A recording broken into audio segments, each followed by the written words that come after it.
Simplesmente épico. A segunda temporada de Loki finalmente chegou ao fim com o último episódio surpreendendo num nível que ninguém imaginava. Sério, galera, o futuro da TVA dos personagens foi revelado com o destino do Loki confirmado como o deus do multiverso. E claro, uma referência a outro filme do MCU que muita gente deixou passar e uma deixa para um reboot da Marvel em Vingadores Guerra Secreta. Se você quer entender tudo isso, é nesse vídeo agora.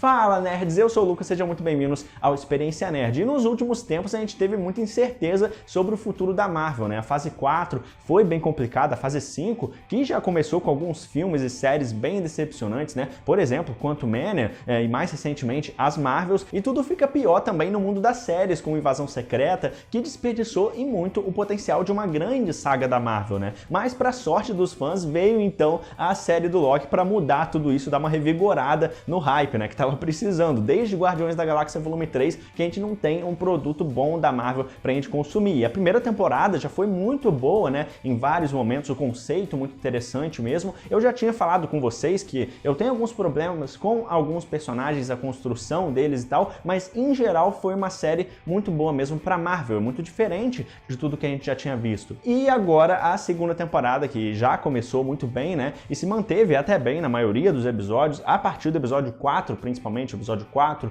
5 e agora o 6, que foi o último, eles elevaram o patamar num nível absurdo. Sério, eu tô em choque até agora que a Marvel fez o que fez na série do Loki. Já tem gente dizendo, inclusive, que é a melhor série de todas da Marvel, a melhor série que a Marvel já fez. Será mesmo? Será que o Loki é tudo isso? Vamos comentar tudo isso agora, e se você quer ficar por dentro da Marvel, se aprofundar ainda mais no mundo dos quadrinhos, com os personagens mais poderosos, os momentos mais épicos do multiverso, que nem a gente vê nesse final de temporada de Loki, você precisa estar inscrito aqui no canal com o sininho ativado. Então clica aqui agora para não perder, não deixa para depois. Seu apoio é fundamental, é muito importante para o canal continuar e eu poder trazer mais vídeos como esse para vocês. Muito obrigado para cada um que faz isso de coração, e vamos pro vídeo. Os melhores e piores personagens. E como a gente tinha comentado aqui no canal, né, eu acho que a série do Loki ela voltou muito bem no primeiro episódio, mesmo que tenha sido um episódio mais voltado para a explicação, né, desse conceito dos deslizes temporais. Os deslizes temporais acaba sendo um tema central, né, do primeiro episódio, como eles vão resolver isso, né? Mas o primeiro episódio, para mim, melhorou ainda mais agora, porque fica bem claro que eles usaram todos esses conceitos do início da temporada aqui nesse final de temporada, né? Realmente estabelecer tudo isso é muito importante para o papel final que o Loki vai ter nessa segunda temporada. Então não foi nada jogado, sabe? Foi um roteiro bem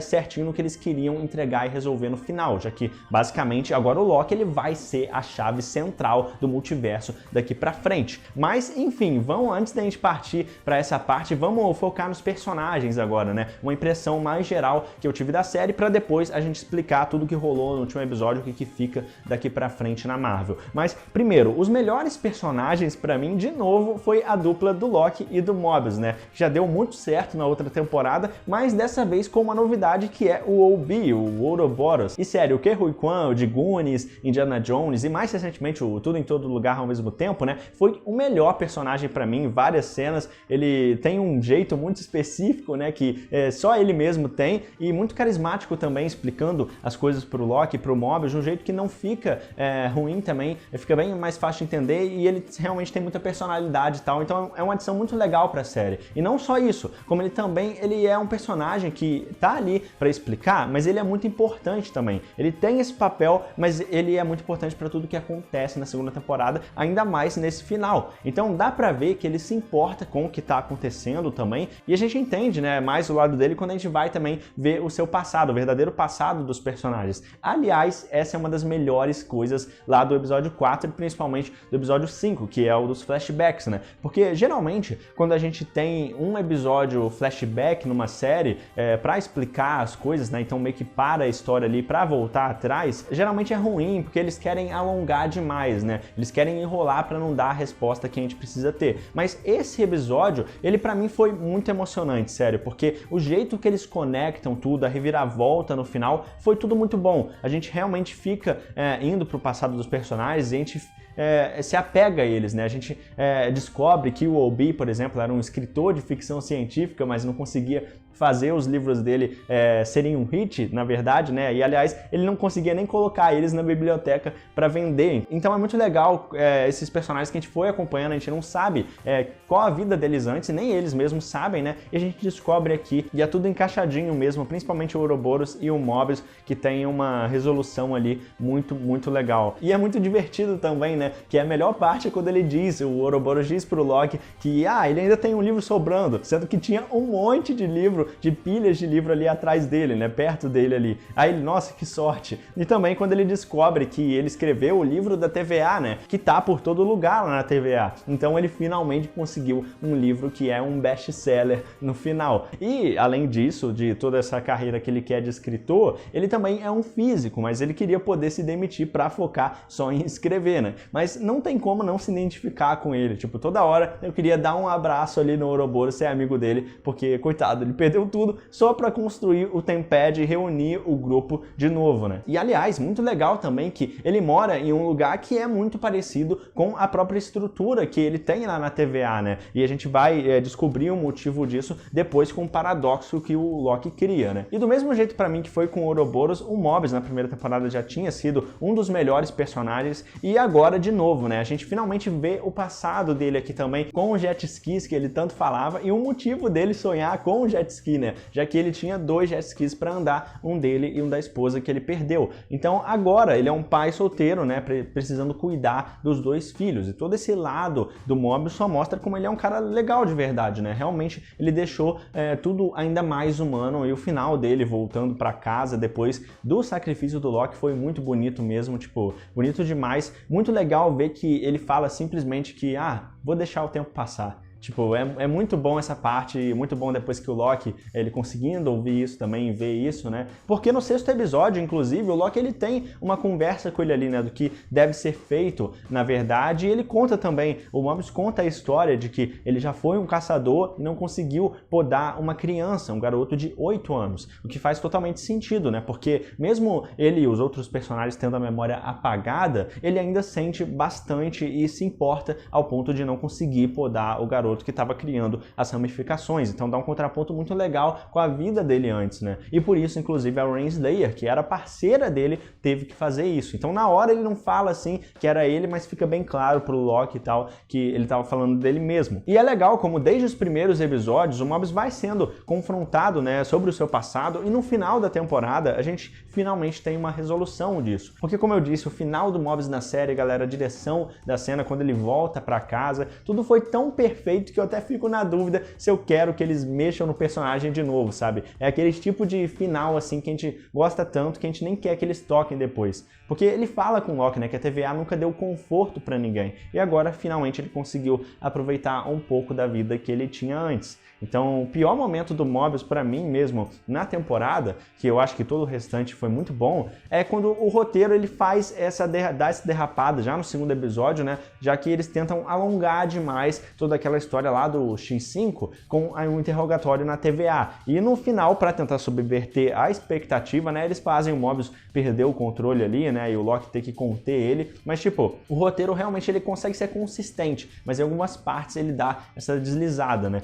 Parece que é mais um conflito ali que eles queriam colocar para o episódio durar mais tempo. Mas, tirando isso, em geral, a dinâmica do Mobius com o Loki ficou perfeita. Tipo, com que construção desses personagens, né? Que legal acompanhar eles durante todo esse tempo, sabe? A gente realmente fica próximo e se identifica com eles e consegue entender o lado deles tão bem, né? Quem diria que a Marvel ia pegar um personagem como Mobius e ia mudar tanto ele assim, ia conseguir criar toda essa atmosfera da TVA, né? E a gente ia conseguir se importar tanto com ele. E indo para outro lado também, a gente também vê a Sylvie, né, tentando viver a vida dela em uma linha temporal, escolhendo uma linha temporal para ela viver ao longo da temporada, né, querendo ter uma vida mesmo, né. E aliás, né, ela vai trabalhar no McDonald's, né, só pra gente ter uma propaganda da empresa na série, e só isso já deve ter ajudado a pagar o orçamento inteiro da série, né. Mas enfim, nesse ponto da Sylvie, eu não curti curti tanto assim a personagem, sabe? Eu acho que ela não brilhou tanto como poderia nessa temporada, sabe? A atriz é legal, a ideia da personagem é legal. Eu acho que do mesmo jeito que o relacionamento dela com o Loki lá na primeira temporada, eu acho que foi meio apressado, sabe? Nos 6 episódios. Eu acho que em alguns momentos aqui eles dão uma forçada com ela, sabe?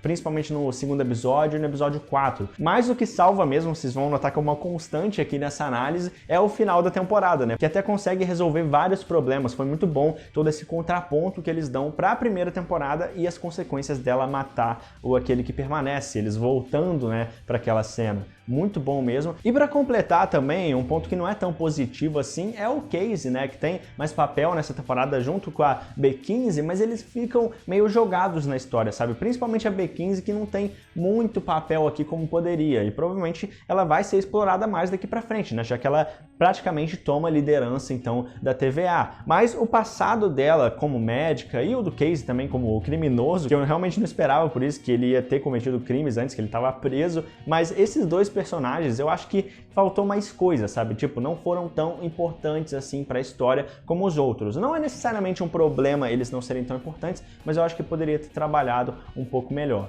Vilões problemáticos. Agora, de longe, o Victor Timely, o Renslayer e a Senhorita Minutos foram os piores personagens da série, né? Pelo menos pra mim, porque começando pelo Victor Timely, ele tem um episódio inteiro dedicado só pra ele, né? E é mais importante mesmo saber sobre o passado dele. E eu gosto da ideia dele como cientista, né? E aliás, o sobrenome dele é uma clara referência ao primeiro nome da Marvel, porque antes da Marvel se chamar Marvel Comics, o nome dela era Timely Comics. É uma curiosidade bem interessante aqui, né? Mas como eu disse, o conceito de fazer um episódio ambientado numa época antiga, lá em 1893, é bem legal, sabe? Mas diferente do que eu vi a maioria das pessoas falando, né, eu não gostei nem um pouco do Jonathan Majors aqui nessa versão, nessa variante do Kang, porque pra mim ele não consegue entregar essa versão insegura, né, e super inteligente do Kang. A ideia é boa até, mas a execução dele eu acho bem ruim, sabe? Isso é bom até pro ator, né, ele conseguir interpretar alguém inseguro e tal, mas tipo,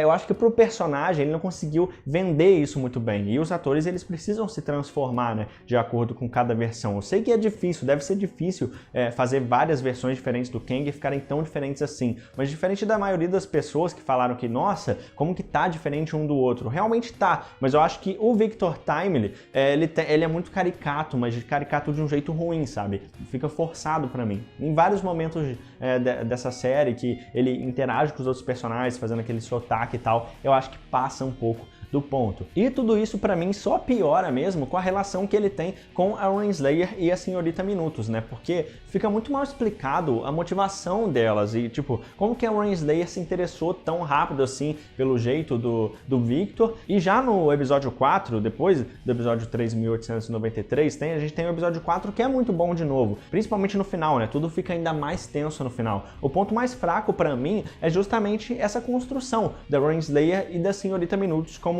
essas vilãs independentes do Aquele que Permanece. Pra mim ficou muito jogado na série também, ficou muito mal construído essa parte. Parece que é rápido demais porque eles têm 6 episódios e precisa chegar logo nas outras partes da história. Então basicamente elas foram rejeitadas pelo Kang e já decidiram seguir por um novo objetivo logo em seguida, mas tipo, pra mim parece muito apressado, sabe? Eu não sei vocês, mas tipo, por isso eu acho que fica bem forçado quando ela chega lá na TVA, por exemplo, e começa a matar a Dox e todo mundo que tá preso lá a sangue frio. Tipo, é muito rápido que as coisas acontecem, de uma hora para outra. Menos o X5, né, que decidiu ficar do lado dela. Então, apesar da atuação ruim, exagerada do Jonathan Majors no episódio 4, mas se for para dar um ponto positivo aí pro Jonathan Majors como essa variante do Kang, eu acho que no episódio 3 é pior até do que do 4, né? No 4 eu acho que tá mais aceitável a atuação dele, principalmente por causa de como que eles criam esse paradoxo, né, do Victor Timely ter criado o manual da TVA, ensinado o Ouroboros e ao mesmo tempo também automaticamente o Ouroboros ter ensinado o Victor.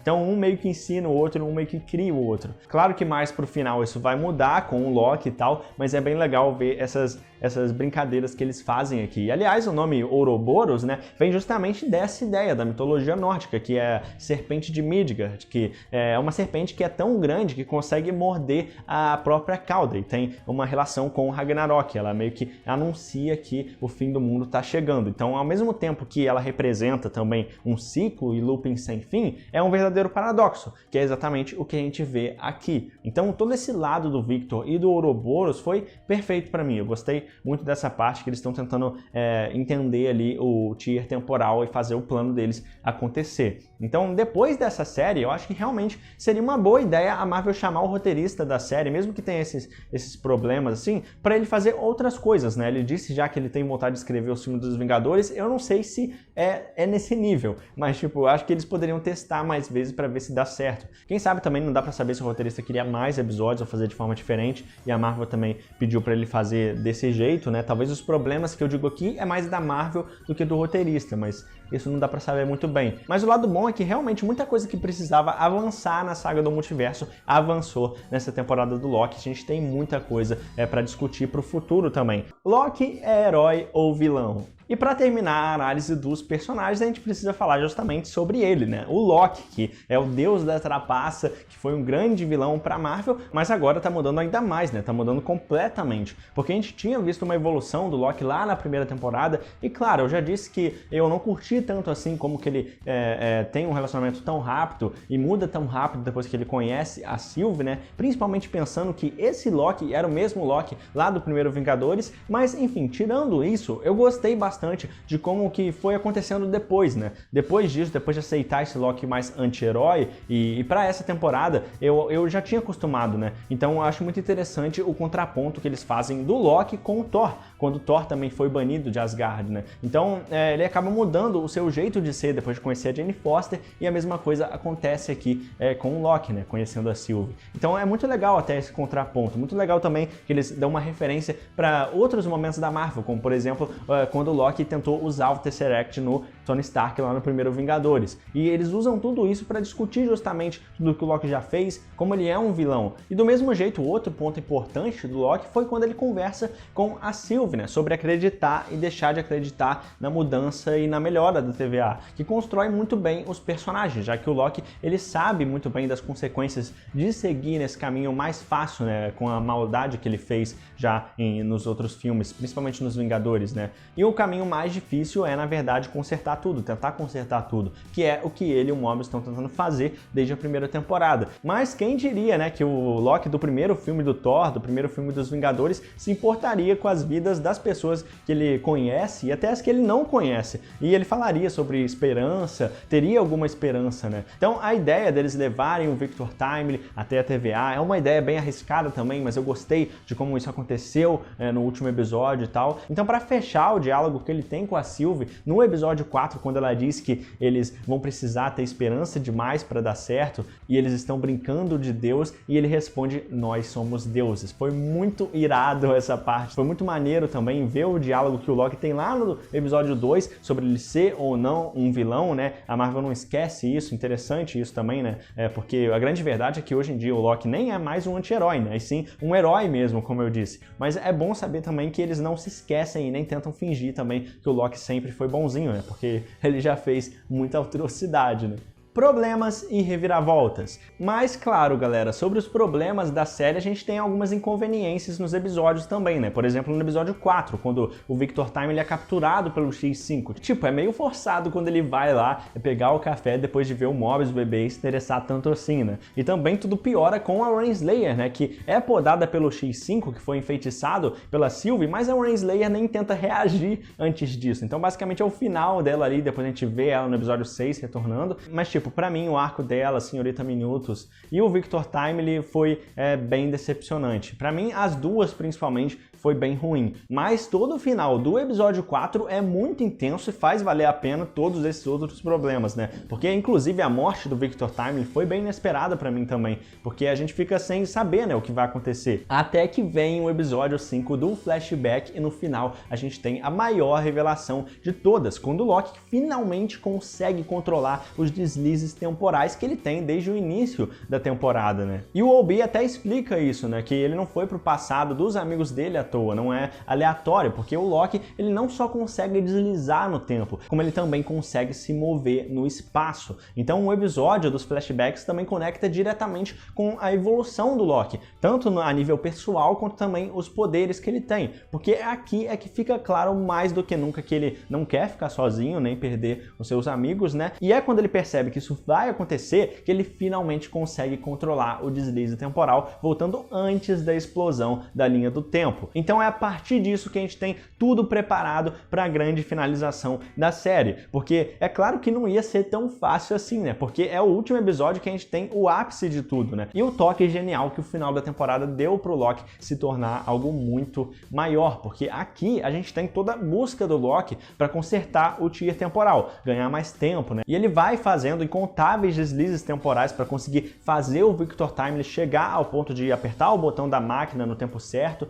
e estabilizar as linhas do tempo, e são incontáveis deslizes mesmo, porque eu até imaginei que ele voltaria assim no tempo para consertar as coisas, voltaria mais no tempo, né? Mas foi muito maior que isso, porque ele voltou séculos para trás. Tipo, ele voltou até para ele aprender física quântica tanto quanto o Ouroboros sabe. Tipo, ele só conseguiu isso porque ele é um deus, né? Porque se ele não fosse, assim como o Thor, que já viveu milhares de anos, ele não conseguiria. Muitas vezes a gente esquece disso, né? Que eles são deuses que viveram milhares de anos. Então parece absurdo, mas realmente é absurdo, mas faz total sentido o Loki conseguir usar tanto tempo para aprender. E o melhor de tudo nessas cenas é que quando a gente acha que ele conseguiu, mesmo assim as linhas do tempo continuam se expandindo, e porque teoricamente não tem como controlar as ramificações do multiverso, porque o multiverso é infinito. Então, tipo, eu achei muito loucura essa solução que eles fizeram lá para dar errado de novo. Tipo, parece mesmo o pior pesadelo,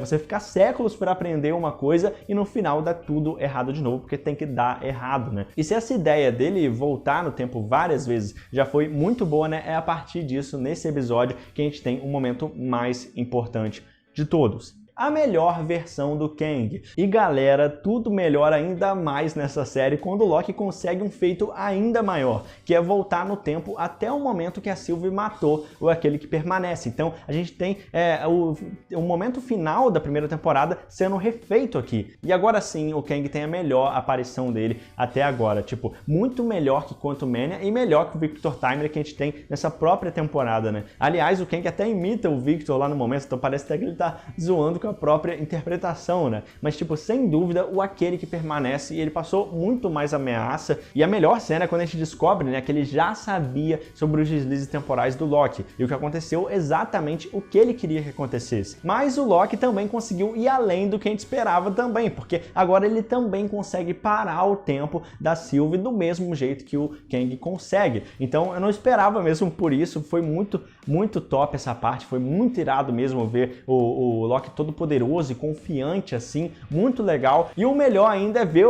Aquele que Permanece surpreso, totalmente enganado pelo Loki ali na hora. Ele achava que estava por cima, mas o Loki já tinha entendido o que ele queria que o Loki entendesse. Essa parte foi de arrepiar, sério, nessa hora que o Loki repete: e quem foi que disse que essa é a primeira vez que temos essa conversa? A mesma coisa que o Aquele que Permanece disse, e subestimou o Loki, porque ele realmente não esperava isso. Só isso colocou os dois no mesmo ponto, de igual para igual, né? Então, tipo, foi muito louco essa jogada que eles fizeram entre os dois, foi um dos pontos altos mesmo desse episódio, só deixou esse final ainda mais épico, até que o Loki descobre outra coisa também que a gente não fazia ideia, que não tinha como saber na verdade, né? Que é que o tier temporal tem um sistema de segurança que prioriza a linha do tempo sagrada. Então, basicamente, o Loki precisa decidir se ele mata a Sylvie pro Aquele que Permanece continuar vivo, já que ela não vai desistir de matar o Aquele que Permanece, ela mesmo diz isso, né, que ele vai precisar matar ela, e a linha do tempo, então, ela continua intacta, a linha do tempo sagrada, ou ele tenta quebrar o tier temporal e pôr em risco a linha do tempo sagrada inteira de um jeito que pode acabar com ela de vez. Então olha esse contraponto que ele tem. E por um momento eu achei até que o Loki ia ter que matar a Sylvie mesmo, e ela mesma ia convencer ele de que era esse o caminho, né? Que ela ia se convencer disso, né? E aliás, quando eu vi que eles não estavam se caminhando para isso, eu achei que eles podiam estragar tudo no final. Mas por incrível que pareça, ainda bem que eles fizeram melhor do que eu imaginei, melhor possível, porque o Loki ele consegue voltar ainda mais no tempo. Quando a gente tem a conversa do Loki com o Mobius sobre ele precisar aceitar o seu fardo, né, independente da consequência. A conversa que eu tinha mencionado antes, né, sobre o Mobius ele não ter conforto na TVA. Então já é o ponto de partida para o Loki tomar a decisão, mas antes disso ele precisa conversar com a Sylvie também. E ela vai para o lado mais radical, né, que ele tem que deixar tudo mesmo se destruir, arriscar e tal, porque não tem como ele decidir o futuro das linhas do tempo, mas ele diz, né, que se ele tentar fazer isso, tudo vai acabar. Mas a verdade é que o Loki ele decide fazer nenhuma das duas. Ele surpreende porque ele pensa em outra alternativa de quebrar e substituir o Tiers temporal por outra coisa melhor. Então ele realmente está refazendo a equação do aquele que permanece, né? E só isso também, eu acho que não tem como não parecer para mim um contraponto que eles fazem até com a possibilidade, inclusive, do soft reboot da Marvel, né, no futuro. Querendo ou não, em algum momento eles vão precisar fazer isso, né? Mas por enquanto o Loki vai assumir um papel muito maior do que eu imaginava. Loki é o deus do multiverso. É isso mesmo, porque agora a coisa ficou séria de verdade. O Loki não só consegue controlar quando ele desliza no tempo, os deslizes temporais, como ele também consegue controlar o próprio tempo e o espaço. Então, por causa disso que ele para o tempo quando ele quiser, e ele vai para qualquer linha temporal que ele quiser também, sem precisar usar mais nada além do próprio poder que ele conseguiu. Aliás, se vocês repararem, antes o Loki ele viajava no tempo e ele via ele mesmo no passado ou no futuro, como acontece no episódio 4, quando ele precisa se podar, né, para conseguir estabilizar o deslize temporal, o que aliás é um paradoxo bem legal que eles fazem. Mas agora, já que ele consegue controlar o espaço e o tempo, ele consegue retornar no próprio corpo dele, do passado e do futuro, e em qualquer período temporal, né? Então, querendo ou não, meio que é o mesmo Loki para tudo, mas com uma mente diferente. A mente desse Loki do final, que já tem um conhecimento absurdo sobre o multiverso. Então, com tudo isso, o Loki já se transformou no ser mais poderoso de todos do MCU. Sério, é muito poder. Agora realmente vai ser difícil ter um personagem mais poderoso que ele, né? E o próprio Kang. Os dois são os únicos que têm tanto poder para conseguir controlar as linhas do tempo. E só isso já dá uma deixa de que o Loki pode ser ainda mais importante para a saga do multiverso do que a gente imaginou. A figura central mesmo para resolver tudo nos próximos filmes dos Vingadores. O que é muito louco de pensar, né? Porque foi esse Loki que acabou criando os Vingadores nas HQs e no cinema, já que ele foi o primeiro vilão, né, que obrigou eles a formar uma equipe. E agora ele mesmo, só ele tem a capacidade de salvar o multiverso, porque só ele tem o conhecimento e o controle tão alto assim, tão gigante assim do tempo, mais que qualquer outro personagem, né, porque ele ficou séculos entendendo como que funciona e viajando no tempo de novo e de novo. E do mesmo jeito que o nome Ouroboros, como eu disse, indica pra gente a ideia da cabeça da serpente se devorando, né? Ao mesmo tempo que termina, começa de novo, é um ciclo sem fim, o fim não existe de verdade, né? É uma constante. E do mesmo jeito, o destino do Loki indica outro conceito que vem originalmente da mitologia nórdica, né? Que é a árvore da vida, o Yggdrasil, que funciona como o eixo do universo que liga os mundos. E aqui no MCU, então, se torna a origem do multiverso. Tanto que a gente tem uma explicação dos 9 reinos lá no primeiro Thor, né? Que muita gente não lembra, mas a gente tem toda essa mitologia que vem dos quadrinhos, né? Mas com o tempo, nas HQs, o Yggdrasil ele acabou tomando mais forma e uma importância ainda maior, né, para se conectar com o multiverso. E representa até nos quadrinhos a própria Casa das Ideias, que é como é chamado a própria Marvel, né? Ao longo do tempo ela foi ganhando esse nome. Então, se a gente for mais longe no que representa o Yggdrasil, a gente tem uma metalinguagem também da própria Marvel e o The One Above All, que é um único acima de todos, né? Uma entidade que representa o lado criativo da Marvel, os quadrinistas que fizeram ela. Se não fosse por eles, nada existiria, né? Então, isso foi genial mesmo eles quererem colocar na série. E o Loki, ele criou vários paradoxos aqui também, né? Porque ele acabou voltando e mudando tanto o tempo que ele acaba sendo responsável, querendo ou não, pela própria criação da TVA. Não é aquele que permanece, não é mais ninguém, é o próprio Loki. Porque quando ele deixa o livro, o manual com o Ouroboros, e ele reúne todo mundo de novo, ou pela primeira vez, né? Depende da perspectiva, ele forma transforma a TVA que a gente conhece, ou melhor, a segunda TVA, né? Agora a gente tem uma nova TVA, já que a gente tem também a segunda edição do livro do Ouroboros, agora tem um novo manual também para eles se guiarem, né? E aliás, parece que é a partir da sala dele, do Ouroboros, que a TVA surgiu, né? Então é por isso que, como lá no começo eu disse, que a estrutura da sala do Ouroboros no passado é tão parecida com o lugar que ele ficava lá na TVA. E o que pouca gente percebeu também, indo para um lado mais da conexão que esse episódio tem com outro filme da Marvel, é que o Kang lá de Quantumania apareceu nesse episódio, ele apareceu aqui, e é muito rápido, né? Então por isso pode passar despercebido, mas quando o Mobius ele vai verificando com a B15 e as variantes do Kang pelo multiverso, eles mencionam o conflito lá daquele filme, e que foi resolvido, e eles inclusive não precisam se preocupar, né? Eles até falam isso. E eles até citam, né, que foi um reino adjacente à realidade 616, que é inclusive a terra principal da Marvel, né? O universo principal da Marvel nos quadrinhos e no cinema também. E tudo isso foi bem interessante, né? Que eles incluíram isso, porque não tinha nenhuma menção antes do que aconteceu lá em Quantumania. Então é bem legal que eles lembraram, mas também só prova também como que o Homem-Formiga 3 foi totalmente irrelevante, né? Não acrescentou nada, nem valeu de nada para avançar a saga do multiverso como o Loki fez. E sem dúvida, ver todos esses conceitos na tela, na série do Loki, foi um sonho mesmo, né? Com a caminhada do Loki, unindo a magia que ele tem com os poderes temporais para conseguir quebrar o Tyr e ao mesmo tempo juntando as ramificações, né? As linhas do tempo, ele vai pegando de volta para sentar então no trono do fim dos tempos, que a gente vê inclusive o castelo do Aquele que Permanece. Se você reparar bem lá no fundo, a gente consegue enxergar o castelo que a gente conheceu lá no final da primeira temporada. E como se não bastasse tudo isso com um visual que lembra bastante o visual clássico do Loki, né, que a gente conhece. A cor verde, o elmo com os chifres, e dessa vez não foi sobre a glória de sentar no trono, né, um rei como o Loki sempre quis, mas sim o fardo, né, que o Loki tem, e esse trono também carrega, sem dúvida, um dos momentos mais épicos do MCU inteiro. Para mim, esse episódio levou a temporada para outro patamar, né, colocou todas as fichas mesmo para a gente entrar de vez na conclusão dessa saga do multiverso nos próximos anos. Ainda vai ter muito lançamento para vir, né, mas deixou tudo preparado para isso acontecer. Loki é a melhor série da Marvel? Então, para fechar com o meu ranking da série, né, eu acho que o meu ranking ficou mais ou menos assim.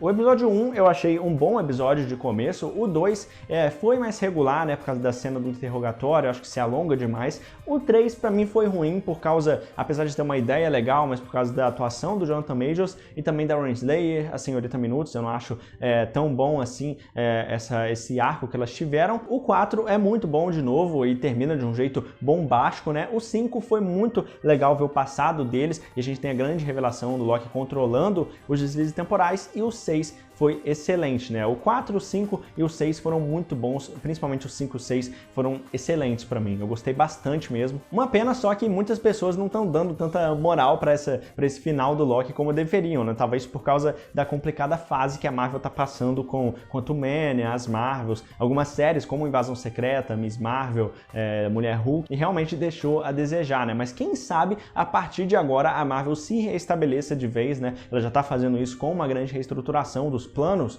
no futuro, e pra mim ainda dá tempo de consertar tudo. Se a série do Loki salvou a Marvel, pra mim eu acho que é cedo dizer, mas com certeza o Loki vai ser super importante pra fase 5 e pra fase 6, e pra mim é a melhor série da Marvel Studios até agora, sem contar as outras séries que tem também, como do Demolidor e tal, mas da Marvel Studios, do MCU, eu acho que é a melhor. E aí, o que você acha? Curtiu a série? O que você achou desse final do Loki agora como deus do multiverso? Agora a Marvel ela vai dar a volta por cima? Não esquece de se inscrever aqui no canal pra ficar ligado nos próximos vídeos que eu tô preparando, e você não pode perder, sério, muita coisa boa tá vindo por aí, então ativa o sininho pra você não perder nada, você ficar por dentro de tudo que tá acontecendo, e não vai embora ainda, conferindo esses outros vídeos, faz uma maratona no canal clicando aqui. É isso aí, valeu, falou e até mais.